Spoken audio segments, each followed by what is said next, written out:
Assalamualaikum dan salam sejahtera diucapkan kepada rakan-rakan kelas dan pensyarah kursus pengajian Malaysia pada kali ini, iaitu Encik Muhammad Saiful Nizar bin Sobri. Dan pembentangan saya pada kali ini ialah Badan Judisiari di peringkat Persekutuan dan Negeri.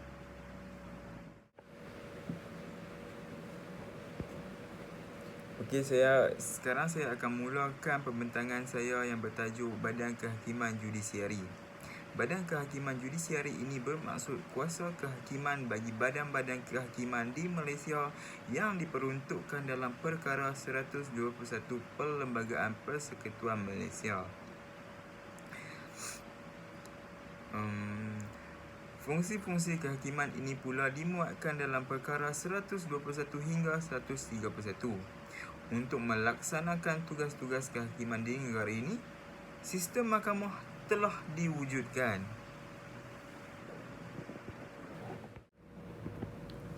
Sekarang saya akan lanjut dengan kebebasan badan kehakiman. Kebebasan badan kehakiman dapat kita lihat pada kedudukannya yang tidak memihak dan bebas daripada kawalan dua cabang kerajaan yang lain, iaitu perundangan dan pentadbiran. Serta seseorang individu kebebasan badan kehakiman ini dapat dilihat pada perkara-perkara yang berikut. Yang pertama ialah seseorang hakim ataupun hakim Mahkamah Agung, hakim Mahkamah Tinggi setelah dilantik tidak boleh dilucutkan jawatannya sebelum mencapai umur bersara, iaitu 65 tahun, kecuali jika didapati kelakuannya tidak baik atau kerana beliau sudah tidak berupaya tubuh badan seperti uzur atau sebab-sebab lain yang boleh memberikan kesan ke atas tugasnya, barulah beliau boleh dipecat. Pemecatan ini pula perlu disyorkan oleh sesebuah tribunal atas nasihat Perdana Menteri yang dilantik oleh YDPA, iaitu Yang di-Pertuan Agong. Tribunal ini mengandungi 5 atau lebih hakim yang telah bersara atau sedang memegang jawatan dari Malaysia atau mana-mana negara Commonwealth. Yang kedua pula ialah saraan seorang hakim diperuntukkan oleh Akta Parlimen dan saraan tersebut hendaklah dibayar kepada kumpulan wang yang disatukan. Yang ketiga ialah saraan hakim dan syarat-syarat jawatan yang lain tidak boleh diubah. Yang keempat pula ialah kelakuan hakim tidak boleh dibincangkan dalam mana-mana majlis parlimen kecuali perkara itu telah dikemukakan oleh tidak kurang daripada 1/4 orang ahli Dewan Rakyat atau Dewan Negara tersebut. Dan maksud pada pentadbiran Malaysia. Sekarang saya akan bincangkan tentang pelantikan hakim yang berkaitan dengan raja-raja. Sebelum memberikan nasihatnya, sebagaimana yang di atas, Perdana Menteri hendaklah berunding dengan Ketua Hakim Negara terlebih dahulu. Sebelum memberikan nasihatnya tentang pelantikan Hakim Mahkamah Tinggi, Perdana Menteri hendaklah berunding dengan Hakim Besar setiap Mahkamah Tinggi, dan jika pelantikan itu ialah pelantikan bagi Hakim Mahkamah Tinggi di Sabah dan Sarawak, Perdana Menteri hendaklah berunding dengan Ketua Menteri bagi setiap negeri tersebut.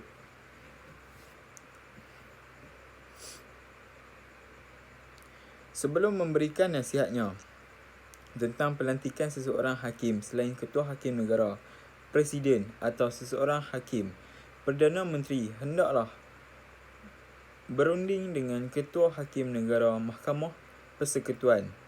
Jika pelantikan itu ialah pelantikan ke Mahkamah Persekutuan atau dengan Presiden Mahkamah Rayuan, jika pelantikan itu ialah pelantikan bagi hakim mahkamah rayuan, dan jika pelantikan itu ialah pelantikan bagi hakim mana-mana satu mahkamah tinggi, Perdana Menteri perlu berunding dengan hakim besar mahkamah itu. Dan sekarang saya akan kongsikan jenis-jenis hakim yang terdapat di negara kita. Yang pertama ialah Ketua Hakim Negara, Hakim Besar Malaya. Yang kedua ialah Hakim Besar Sabah dan Sarawak. Yang ketiga ialah Hakim Mahkamah Persekutuan Agung. Yang keempat pula ialah Hakim Mahkamah Tinggi, Hakim Mahkamah Seksyen.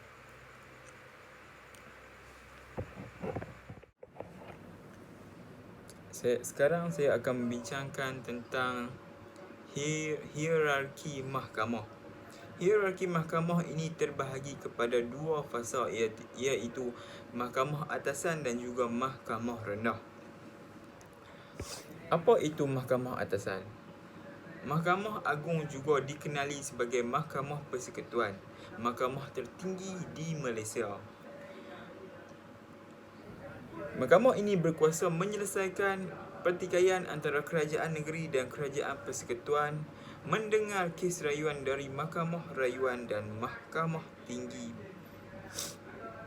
Ia juga berkuasa menentukan pengesahan bagi undang-undang yang dibuat oleh Parlimen dan Dewan Undangan Negeri. Seterusnya, Mahkamah Rayuan membincangkan kes rayuan bagi kes jenayah sahaja.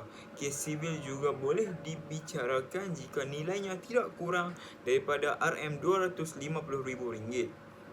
Mahkamah Tinggi membicarakan kes sivil dan jenayah dan apa sahaja kesalahan oleh warga negara Malaysia dan warga negara asing yang berada di Malaysia. Kes sivil melibatkan kes penjagaan kanak-kanak, perkahwinan dan penceraian bagi bukan Muslim dan kemuflisan. Kes jenayah mendengar kes rayuan jenayah dari mahkamah rendah yang nilai denda melebihi RM25. Seterusnya, mahkamah rendah. Mahkamah Seksyen mahkamah tertinggi dalam komponen mahkamah rendah. Ia membicarakan tentang kes jenayah apa-apa saja kesalahan kecuali menjatuhkan hukuman mati. Kes sivil melibatkan nilai tidak melebihi RM250,000. Menjalankan siasatan awal sebelum seseorang itu dibicarakan di Mahkamah Tinggi. Jika bukti cukup terhadap tertuduh, ia akan dibicarakan di Mahkamah Tinggi. Mahkamah Juvana, kes jenayah untuk mereka yang berumur 10 hingga 18 tahun. Perbicaraan secara tertutup. Mahkamah Magistrate Kelas 1 membincangkan tentang kes jenayah dan sivil. Hukum maksimum 5 tahun penjara dan denda RM10,000 dan sebatan sebanyak 12 kali atau ketiga-tiganya sekali. Mahkamah Magistrate Kelas kedua membicarakan tentang kes jenayah, hukuman maksimum 12 bulan penjara, denda RM1,000 atau kedua-duanya sekali. Kes sivil tuntutan tidak melebihi RM3,000. Mahkamah Tuntutan Kecil, kes sivil tidak melebihi RM3,000. Mahkamah Penghulu, mahkamah terendah dalam komponen mahkamah rendah. Kes sivil tidak lebih RM50,000. Kes jenayah dengan denda RM25 sahaja dikendalikan oleh penghulu sesuatu mukim. Seterusnya saya akan membincangkan tentang mahkamah khas. Mahkamah Tentera membicarakan kes tingkah laku anggota tentera, tidak membicarakan mengenai kes sivil dan jenayah. Boleh menjatuhkan sebarang hukuman kecuali hukuman mati yang perlukan pengesahan daripada YDP Agung. Seterusnya, Mahkamah Khas Raja-Raja membicarakan kesalahan YDP Agung dan Sultan dalam kes sivil dan jenayah yang dilakukan dalam persekutuan. Tindakan dikenakan telah mendapat keizinan Peguam Negara. Seterusnya, saya akan membincangkan tentang Mahkamah Syariah. Mahkamah Syariah terdiri daripada Mahkamah Syariah Rayuan dan Mahkamah Tinggi Syariah. Untuk mengadili umat Islam sahaja, kes sivil dan jenayah, kesalahan besar di Mahkamah Tinggi Syariah, kesalahan kecil di Mahkamah Rendah Syariah, dan kes rayuan di Mahkamah Syariah Rayuan. Yang terakhir sekali untuk hierarki mahkamah ialah Mahkamah Adat. Membicarakan kes pelanggaran adat oleh suku kaum di Sabah dan Sarawak sahaja. Itu sahaja untuk saya bincangkan tentang hierarki mahkamah. Sekarang saya akan bentangkan tentang sistem dan corak kehakiman di Malaysia. Sistem dan corak kehakiman di Malaysia adalah berbentuk persekutuan sebagaimana yang diamalkan oleh negara-negara lain seperti Amerika Syarikat dan India. Mahkamah di Malaysia pada hari ini adalah berdasarkan sistem persekutuan, memandangkan pembentukan mahkamah-mahkamah seperti Mahkamah Persekutuan Agung, Mahkamah Rayuan, Mahkamah Tinggi, Mahkamah Session, Mahkamah Magistrate, Mahkamah Tentera, Mahkamah Buruh, Mahkamah Merenyu, kanan galian berbentuk persekutuan di bawah tanggungjawab kerajaan persekutuan dan bukannya kerajaan negeri. Sekarang saya akan membentangkan tentang pengelasan mahkamah di Malaysia. Saya akan membentangkan tentang Mahkamah Persekutuan terlebih dahulu. Yang pertama ialah Mahkamah Atasan. Mahkamah Atasan merupakan Mahkamah Agung, Mahkamah Rayuan, Mahkamah Tinggi Tanah Melayu dan Borneo. Seterusnya ialah mahkamah bawahan seperti Mahkamah Session, Mahkamah Magistrate Kelas 1 dan 2 dan Mahkamah Jubana. Seterusnya adalah Mahkamah Khas, Mahkamah Tentera, Mahkamah Perusahaan, Mahkamah Buruh dan Mahkamah Khas Raja-Raja. Dan sekarang saya akan membentangkan tentang Mahkamah Negeri pula. Yang pertama ialah Mahkamah Syariah. Seperti yang anda dapat lihat di slide sekarang, Mahkamah Syariah terbahagi pada 3. Mahkamah Syariah Rayuan, Mahkamah Tinggi Syariah dan Mahkamah Rendah Syariah. Yang akhir sekali ialah Mahkamah Adat Sabah dan Sarawak. Mahkamah Adat Sabah dan Sarawak ini ialah Mahkamah Adat Daerah, Mahkamah Pegawai dan juga Mahkamah Penghulu. Sekarang saya akan membentangkan tentang jenis-jenis mahkamah dan bidang kuasanya. Saya akan menerangkan dengan lebih detail apa itu Mahkamah Persekutuan. Mahkamah Persekutuan sebagai Mahkamah Agung pada tahun 1994. Mahkamah Agung bertukar kepada nama Mahkamah Persekutuan melalui pindaan yang dibuat pada Perlembagaan Persekutuan. Pada 24 Jun 1994, gelaran Lord Presiden menjadi Ketua Hakim Negara. Dan bidang kuasanya, bidang kuasa asal, menentukan kesahihan sesuatu undang-undang yang dibuat oleh Parlimen atau badan perundangan sesuatu negeri, membicarakan pertikaian atas apa-apa soal lain antara negeri dengan negeri atau antara persekutuan dengan mana-mana negeri. Bidang kuasa rayuan, mendengar rayuan daripada Mahkamah Rayuan dan Mahkamah Tinggi. Dan bidang kuasa penyemakan pula, memutuskan apa-apa persoalan yang berbangkit di mahkamah kesan daripada mana-mana peruntukan perlembagaan persekutuan. Dan yang terakhir ialah bidang kuasa penasihat. Yang di-Pertuan Agong boleh merujuk Mahkamah Persekutuan untuk pendapat atau nasihat mengenai kesan peruntukan perlembagaan dan mengumumkan pendapatnya di mahkamah terbuka. Sekarang saya akan membentangkan tentang Mahkamah Rayuan. Apa itu Mahkamah Rayuan? Mahkamah Rayuan ditubuhkan di bawah Akta Mahkamah Rayuan 1994 dan diketuai oleh Presiden Mahkamah Rayuan di bawah Perkara 121-1B Berperlembagaan Persekutuan.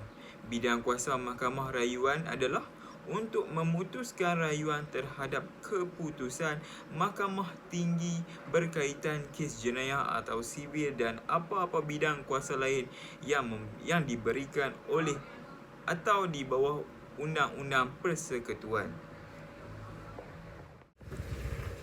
Seterusnya saya akan membentangkan mengenai Mahkamah Tinggi Malaya dan Mahkamah Tinggi Sabah serta Sarawak. Saya mulakan. Mahkamah Tinggi Malaya dan Mahkamah Tinggi Sabah Sarawak masing-masing dipengerusikan oleh Hakim Besar. Secara umumnya, Mahkamah Tinggi Malaya akan mendengar kes-kes dan pertikaian yang berlaku di Semenanjung Malaysia. Manakala Mahkamah Tinggi Sabah dan Sarawak mendengar kes dan pertikaian yang berlaku di Sabah dan Sarawak sahaja. Mengenai bidang kuasa sivilnya pula, mendengar dan memutuskan semua kes sivil yang melebihi bidang kuasa Mahkamah Session dan Mahkamah Magistrate, malah yang terlibat melebihi RM1 juta, dan Mahkamah Tinggi mempunyai bidang kuasa eksklusif dalam mendengar pertikaian mengenai penceraian dan isu-isu matrimonial, admiralty, kebankrapan dan pertikaian sivil syarikat. Pelantikan dan seliaan penjagaan kanak-kanak dan harta, pelantikan dan seliaan orang kelainan upaya dan harta serta isu-isu probate dan surat kuasa mentadbir. Untuk bidang kuasa jenayahnya pula, mahkamah ini mendengar kes jenayah yang melibatkan hukuman mati. Bagaimana dengan bidang kuasa rayuannya pula? Mahkamah ini mendengar rayuan, jenayah dan sivil daripada Mahkamah Session dan Magistrate. Sekarang, saya akan kongsikan dan membentangkan tentang bidang kuasa sivil mengenai Mahkamah Seksyen pula. Bidang kuasa sivil mahkamah ini mendengar semua kes sivil seperti kes tuntutan, kemalangan, pertikaian antara tuan tanah dan penyewa yang bertidai lebih daripada RM100,000 tetapi tidak melebihi RM1 juta. Mengenai bidang kuasa jenayahnya pula, mahkamah ini mendengar kesemua kes jenayah kecuali kes yang tertakluk kepada hukuman mati. Sekarang saya akan kongsikan dan membentangkan tentang Mahkamah Magistrate mengenai bidang kuasa sivilnya terlebih dahulu. Bidang kuasa sivil, jumlah pertikaian atau tuntutan kurang daripada RM100,000, manakala bidang kuasa jenayah mahkamah ini pula, mahkamah ini akan mendengar kesalahan jenayah yang tertakluk kepada hukuman denda dan penjara yang tidak melebihi 10 tahun penjara atau denda sahaja dan boleh menjatuhkan hukuman tidak melebihi 5 tahun penjara. Denda tidak melebihi RM10,000 dan atau 12 kali sebatan.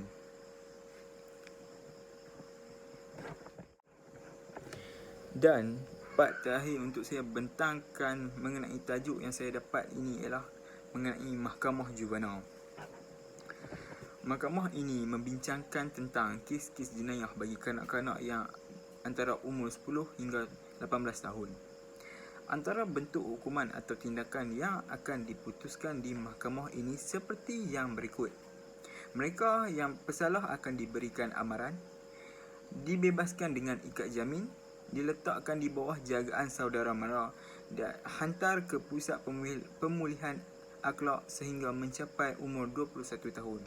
Seterusnya, perbicaraan mahkamah dijalankan secara tertutup. Selesai sudah pembentangan saya pada kali ini.